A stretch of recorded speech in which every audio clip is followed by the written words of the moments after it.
आज lieutenant general Raj Shukla की book civil military fusion as a matrix of national power and comprehensive security के इस विमोचन के कार्यक्रम में मुझे उपस्थित होना ये अच्छा लगा है। आपने इस किताब में जो विषय को चुना है वह सिर्फ एडमिनिस्ट्रेटिव नहीं है बल्कि इंटेलेक्चुअल और मॉरल डिस्कोर्स का भी वह एक हिस्सा है।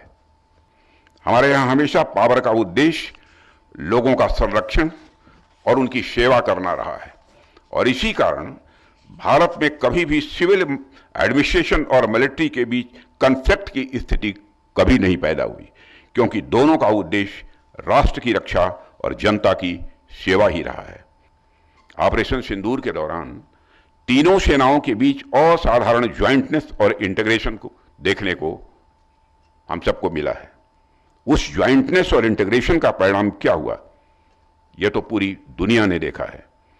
ऑपरेशन सिंदूर ने पाकिस्तान को चारों खाने चित्त करने का काम किया है और वह आज भी उस दर्द से वो भूल नहीं पाया है। यह पुस्तक लेफ्टिनेंट जनरल राज शुक्ला जी की सिविल मिलिट्री फ्यूजन की अवधारणा को आज की ग्लोबल जियोपॉलिटिक्स के परिप्रेक्ष्य में भी रखती है और इस पुस्तक को पढ़ने के दौरान मेरे लिए एक इंपॉर्टेंट टेक अवे यह रहा है कि सिविल मिलिट्री फ्यूजन को केवल इंटीग्रेशन के रूप में नहीं बल्कि एक स्ट्रेटेजिक इनेबलर के रूप में देखा जाना चाहिए, ऐसा मेरा मानना है। यह ऐसा इनेबलर है जो इनोवेशन को बढ़ावा देता है, टैलेंट को बनाए रखता है और हमें टेक्नोलॉजिकल सेल्फ रिलायंस की दिशा में भी यह अग्रसर करता है।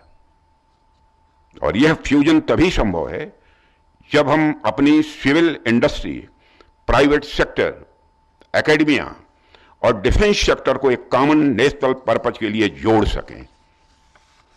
इससे हमारी इकोनॉमिक प्रोडक्टिविटी और स्ट्रेटेजिक एज भी स्वाभाविक रूप से कई गुना बढ़ जाती है। इसी सोच और इसी सिनर्जी के साथ हमें आगे बढ़ने की जरूरत है।